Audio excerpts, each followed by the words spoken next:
Burial versus creation. I swear you've asked this one before, but that's a good question, though. We can always do it again if you have, or if you haven't. Regardless, yes, burial versus or creation. That's my answer. Burial or cremation, yes. That's what I said. At the end of the day, yes, whatever people want. The Bible is silent. There's nothing in the Bible that describes what is right and what is wrong.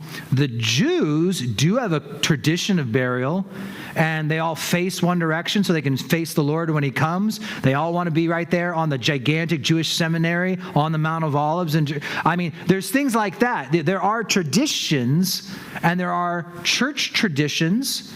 There is provide a Christian burial. That's like an old-fashioned saying, right? Why? Because heathens didn't bury. And so there became a tradition amongst Christians because it really sprung up from Jews. They buried. That was what the Jews did, and that's then what the Christians started doing. But it all comes down to traditions passed down. This is the way we do it. There was never a scripture that gave them this has to be the way that it's done.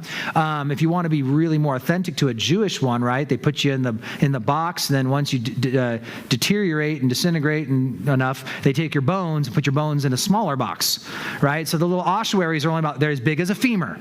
As long as the femur fits, your big leg bone, everything else will fit on top of it.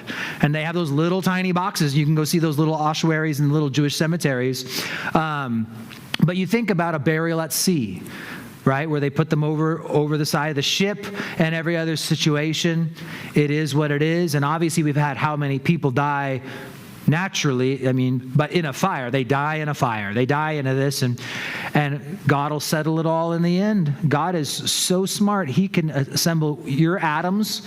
He spoke them into existence in the first place. He can rearrange them however he needs to during the resurrection. So I think that's one of the things as people think about the resurrection and my body, it's like God can handle it.